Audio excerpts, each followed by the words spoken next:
Good evening. Nag-record ako kayo ng kaso wala palang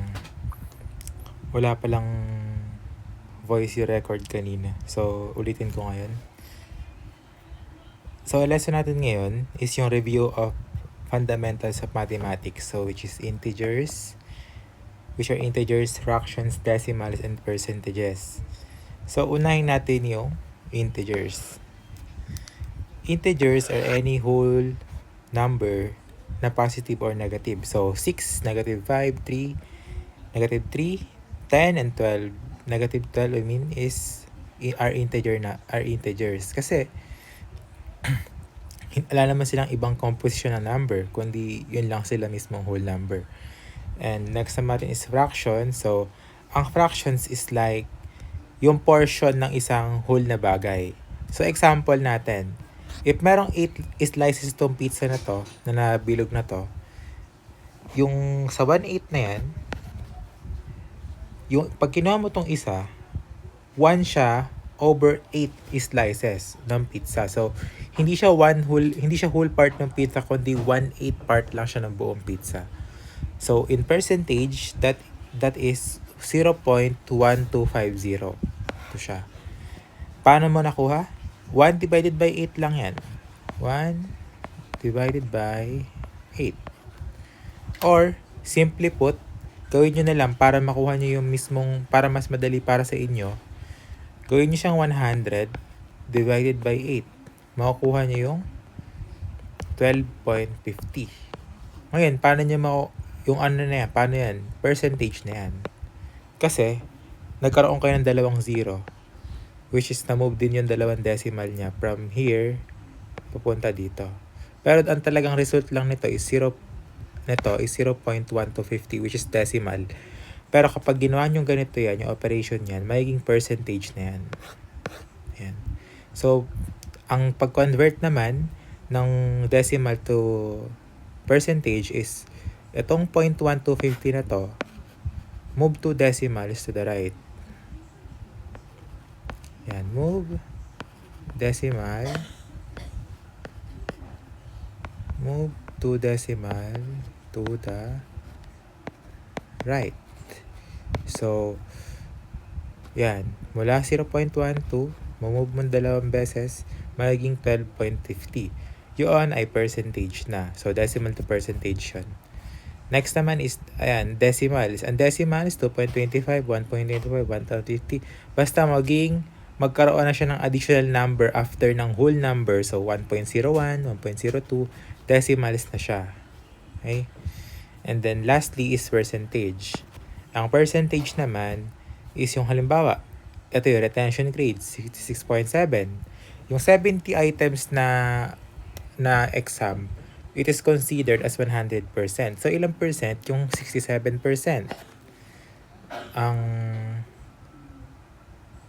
Ang pwede maging answer ay nasa mahigit 47. Gano'n, nasa 46, 47 yung kailangan mo maging score. Wait.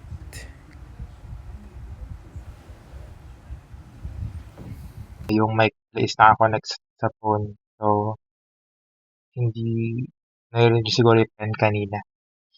At nagpasan na natin to kasi given na yung mga answers dyan. Then, skip na rin natin to. Pero sige, itong fast math question na to, medyo iyan natin siya. Ano daw yung 10% ng 100? So, yung 100 is considered as 100%. So, ito is considered as 100%. Ngayon, paano malalaman yung 10% niyan? Simply erase. Okay. Paano mo malalaman yung 10% nitong 100 na to? So, ang gagawin mo lang, tatanggalin mo lang yan.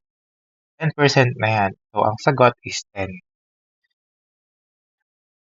Ito naman, so 1 half plus 1 half is equals to 1 whole. Understood yan kasi, kapag nag-a-add tayo ng fractions, kapag ka like terms sila, hindi like terms, yung kapag ka sila express na merong na denominator, mag-a-addin mo na lang yung numerator nila. So, parehas yung denominator, which is 2. And then 1 plus 1 is equals to 2. 2 over 2 is equals to 1. Yun siya. And then what is negative 3 plus 5? Tandaan nyo na kung ano yung prominent na number, kung ano yung sign ng prominent na number, yun ang magiging sagot. So dito, mas malaki yung positive 5. So, ang sagot is 2. Pero kung negative 3 plus 1, magiging negative 2 yung sagot. Kasi mas malaki yung, mas prominent yung merong sign na negative. Number 4 naman is change 25 or 0.25 into fraction. Ang 0.25 into fraction, ito siya. Ang whole number is 1. Pero, 0.25 lang to. So, gagawin mo, i-divide mo to, yung 1 sa 0.25. Ang kukuha mo is 4. Or, pwede mo ring ilagay na 25 over 100. Kasi yung 0.25 na yan, pag nag-move ka ng 2 decimal places to the right, magiging 25 na siya, yung 1 magiging 100. So, 25 over 100 or 1 over 4 in lowest term. Ito, explain ko to mamaya sa ano. And then, what is 1/4 as a percentage? Explain ko na kanina na yung 1/4, pag kinonvert mo into decimal, 1 over 4, ano mo lang, 1 divided by 4, so 0.25, then move 2 decimal places to the right, so 25% siya. So, 1/4 as a percentage is 25%. Next natin is rules for operation. Pag integers, kung ano yung prominent na number, yun ang mananaiga pag subtraction. Pag addition, kapag same signs ang inad, keep nyo yung sign. So, negative 5 plus negative 10 is equals to negative 15. Pero kapag ang nakalagay is negative 5 plus 10, ano yung magiging sagot? Tama. Ang sagot is 5. Next naman natin is different signs. Kapag naman different sign, yung magiging mas mataas na sign, yung sign na may mas mataas na number, yung magiging sagot. So, negative 5 plus 3 is equals to negative 2. Kapag subtraction naman, change the subtraction to addition. So, halimbawa naman ganito. Kapag ka A minus B is equals to A plus negative B. So, ito yung meron ditong keep change na rule. So, ito is 4 minus negative 2 is equals to 4 plus 2. Kasi, ang mangyayari dyan, yung term na to, yung dalawang term na to is magbabago. Tayo itong tinalagay na keep change na rule. So, dito sa keep change na rule, let's say na 4 plus, 4 minus negative 5. So, dito, magkakaroon tayo ng keep. Yung sign na to, keep mo yan. Yung sign na to, change mo yan. And yung sign na to, i-change mo rin yan. So, ang mangyayari is magiging 4 plus 5. Kasi, dahil change mo na siya, magiging plus na siya at magiging plus na rin to. So, 4 plus 5 is equals to 9. So, yan yung keep change na. So, next tayo, multiplication ng integers. Pag same signs, positive. So, negative 5 multiplied by negative 10 is positive 50. Meanwhile, different signs is negative answer. So, negative 3 multiplied by 5 is negative 50. Tandaan yan kapag multiplication ng integers. Kasi, parang kumbaga sa dati nabanggit sa amin dati na parang nai-influence kasi ng negative yung number pag multiply. So, nahahawa yung multiplicand sa So, dapat pagka different signs, yung kung ano yung parehas negative, magiging positive. Kapag negative and positive, magiging negative yan. So, next naman is division. Same rule sa multiplication, pero division siya. So, example is 156 divided by negative 2 is negative 78. 78 or negative 78.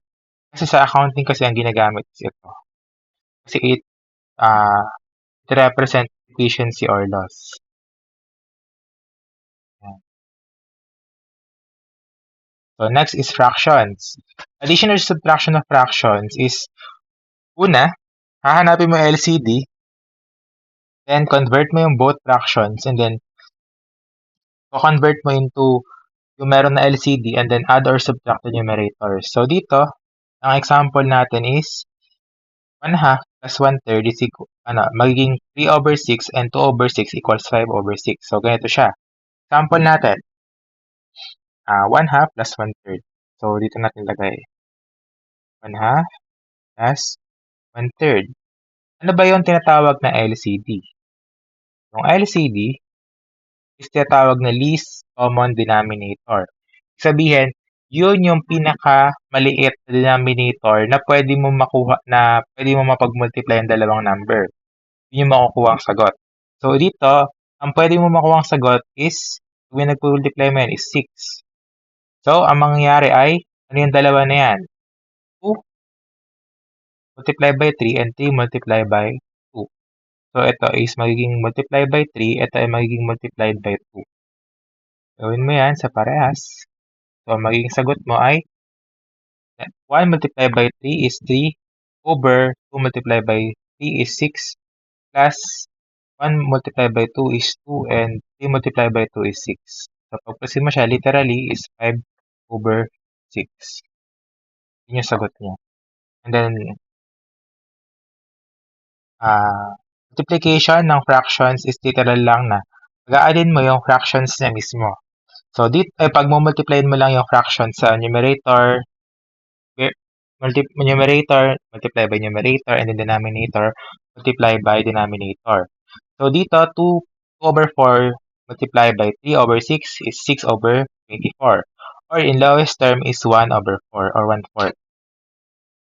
Division natin is multiply by the reciprocal. Sabihin, pagka pinagbaliktad mo siya, saka mo siya pag pinagbaliktad mo yung pangalawang element na to, saka mo pa na siya pagmumultiplihin. So, dito is 2/4 divided by 3/6. So, magiging yung sign na pinagbaliktad mo na sila, pinag-flip mo na sila, yung division is magiging multiplication na. Ito yan kanina. Sabihin ko sa inyo kung ba't nakalagay yung malaking X na yan. Pero kanina, ganyan siya. So, bakit bakit naging multiplication? Kasi, nagkaroon na tayo ng reciprocation. Nagbago na yung, niya. So, pag multiply natin siya. So, 2 multiplied by 6 is 12, and then 4 multiplied by 3 is 12. So, ang sagot is 1. Or, pwede mo namang gawin, kaya ako inilagay yung malaking X na yan, yung 2 na yan, kukonect ni 6. So, 2 multiplied by 6 is 12, and then, ang 4 multiplied by 3 is 12 din. So, ang tawag dito is cross multiplication. So, 1 pa rin yung sagot niya. Decimals natin, i-treat mo yung number as talagang as is yun talaga. Okay? Okay yung mali dito. So, let's say na 2.5 plus 3.75 is 6.25. Ano? Kasi, 2.50 tapos 3.75.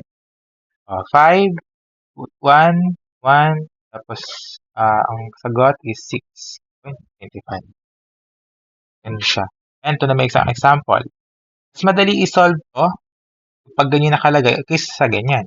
Kasi pag ganyan, kung magaling ka talaga mag-math, mabilis ka mag-math, siguro pwede. Okay? Pero kung hindi ka mabilis mag-math, mahihirapan ka kasi maglalinapin mo yung number mo na yan sa isip mo.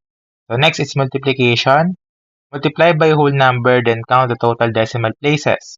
So dito, ang ginagawa ko lang dito is, i-multiply ko siya as dalawa. Then, halimbawa, nakuha ko is 6. So, magmumultiply lang ako ng 2 decimal places to the left. So, ang magiging sagot is 0.06. Then, division naman, simplification lang to. Kung halimbawa, 5.6 yung pinamultiply, sa'yo, gagawin mo lang is 5.6, move 1 decimal, 5.6 divided by 0.7, ito kasi nakalagay dyan. 5.6 tapos 0.7. Yan. Move mo yung 1 decimal place to the right. So, magiging 56 siya at 7. Ito na siya. ang sagot is 8. So therefore, 5.6 divided by 0.7 is 8 yung sagot. So ano yun siya, simplifications lang siya para lang hindi ka na magpo-point-point, ganun. So next naman natin is percentages. Sa percentage naman, convert mo into decimal yung percentage para makuha mo mabuti yung ano yung hinahanap na number. So, di ba, 25% of 200 is 0.25 multiplied by 200 equals 50. Pero for me, mas madali kasi na, let's say na meron kang 200. So, ang automatically, kalahati niyan is 100. Tama? So, 2 equals to 100. Yan siya. 200 multiplied by divided by 2 is 100. Pero let's say, ang tinanong sa'yo, 21% of 70. Paano mo siya isa-solve? So, di ba nakalagay is 0.21 times 70. So, ano ang sagot dito? Nasa 14.7. Kung medyo okay ka mag-compute ng math, makakompute mo siya agad. Pero paano kung hindi? So, ganito siya. So, ngayon, makikita nyo na meron tayong clue which is 2 or 20. So, 70 na yan, this is considered as 100%. Then, yung 10% niyan ay ilan? Equals to 7. So, ang tanong is 21%. So, meron ka ng 7, 10%. Sipin mo lang ulit, 7 is equals to 14. This means this is 20%. Then, yung 7 is 10%. Divide mo sa 10. Ang makukuha mong sagot is 0.7. This represents 1%. So, it means 14 plus 0.7 is equals to 14.7. Ganyan siya. Para mas madali ka makapag divide ng decimals or multiply ng decimals.